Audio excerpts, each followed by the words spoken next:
From the moment the opening bell rang, it was clear that David Benavidez came to send a message. Towering over Kyrone Davis with his lanky frame and relentless pressure, Benavidez wasted no time asserting dominance at center ring. He crept forward like a predator, his gloves up, eyes locked onto Davis, jabbing with intent, testing the waters. Davis, nimble and aware, moved laterally, trying to keep the hard-hitting Benavidez off rhythm. He fired back with crisp counters, using his head movement to avoid clean shots. But Benavidez kept coming, cutting the ring with precision, pumping his jab and launching combinations with frightening speed and volume for a man his size.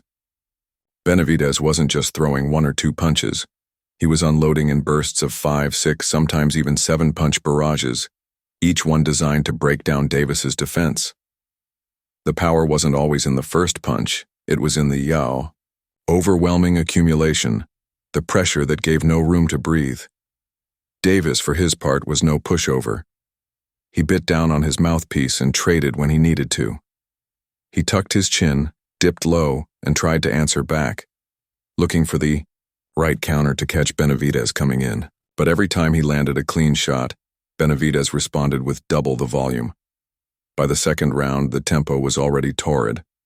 Benavidez stalked with greater confidence, timing Davis' movement, anticipating his pivots. He snapped Davis's head back with a piston jab, then followed it with a whipping left hook to the ribs. Davis grunted, felt that one, and tried to spin out. But Benavidez was already there, cutting him off with ruthless footwork and resuming the assault. He wasn't just walking Davis down, he was walking through whatever resistance Davis offered. The ring began to feel smaller and smaller for Davis, who found himself trapped on the ropes more often than he'd like.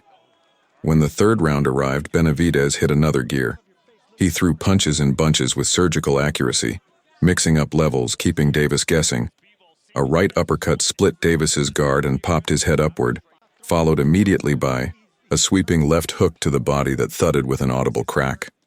Davis winced but stayed upright, gritting through the pain. The look in Benavidez's eyes was cold and composed. He wasn't in a rush, but he wasn't letting up either. He had the look of a man who knew the end would come. It was only a matter of time.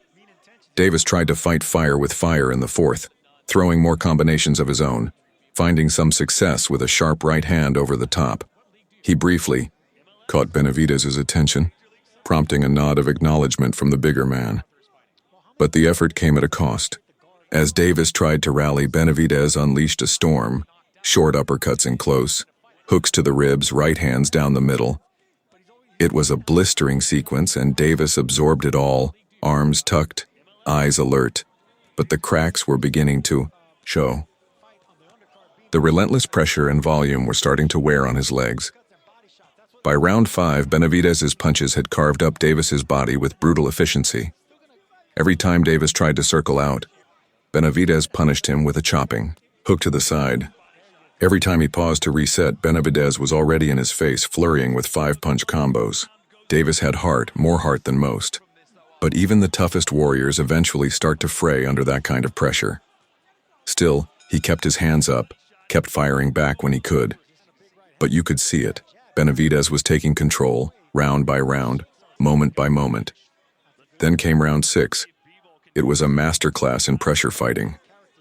Benavidez walked Davis down with frightening calm, standing tall, jabbing to the head and torso, then doubling up with uppercuts inside. Davis fought back valiantly, digging deep, to land shots on the inside. He wasn't running, he was fighting, but the gap in firepower was obvious. Benavidez was throwing and landing with far more conviction. He pinned Davis against the ropes once again and unleashed a flurry. Uppercut, hook, uppercut, straight right, hook to the body. Davis covered up but couldn't get off the ropes. The ref watched closely, aware of the beating unfolding in front of him. In round 7, the writing was on the wall. Davis's legs weren't bouncing like they had been. His hands still moved, but slower. His eyes still burned with defiance, but his body was betraying him. Benavidez sensed it. He began to showboat slightly, standing in front of Davis, shoulder-rolling a jab and immediately countering with a thunderous hook. He smiled, just briefly, as if to say, "I'm just getting started." Davis fired back with guts, throwing a right hand down the pipe, but Benavidez ate it and came right back with a vicious volley. The crowd roared. The commentators were stunned at the output. This was a welter of violence, technical, relentless, and calculated. Round 8 was when it all began to spiral. Davis backed up early, retreating to the ropes, and Benavidez turned up the heat. He launched a savage barrage. Hooks, uppercuts, body shots, all thrown with speed and bad intentions. Davis was shelled up, barely able to respond. The referee stepped in, took a close look, but let it continue as Davis tried to tie up, regain his breath, and spin out. But Benavidez never allowed the reset. He pushed forward, throwing more punches, each one seemingly more brutal than the last. Davis tried to clinch, tried to pivot away, but Benavidez wouldn't let him go. By the 9th, Davis was in survival mode. His mouth hung open, his breaths were ragged, and his hands dropped ever so slightly between exchanges. Benavidez took advantage, backing him into the corner and unleashing another relentless barrage. Davis fired one last desperate hook that landed, but it had no sting. Benavidez smiled, slipped inside, and punished him with a body shot that made Davis crumple ever so slightly. The referee hovered nearby, ready to stop it. Another left hook landed flush, and Davis sagged into the ropes. The referee stepped in, pausing just long enough to see if Davis would respond. But when the next assault came 10 unanswered punches, one after the other, slamming into Davis's guard and ribs, it was enough. The referee had seen too much. He jumped in, waving it off. TKO victory. David Benavidez raised his gloves in triumph, chest heaving but expression calm, as if this was just another day in the office. The crowd erupted. Some cheered for the spectacular performance. Others for Davis's toughness, for standing in there as long as he did. But no one could deny what they had just witnessed. Benavidez hadn't just beaten Kyrone Davis. He had dominated him. From round 1 to the final bell, it was systematic dismantling. He showcased everything: volume, power, footwork, and an iron will. Davis, bloodied but not broken in spirit, accepted the decision with class. He had come to fight, and fight he did. But Benavidez was simply on another level that night.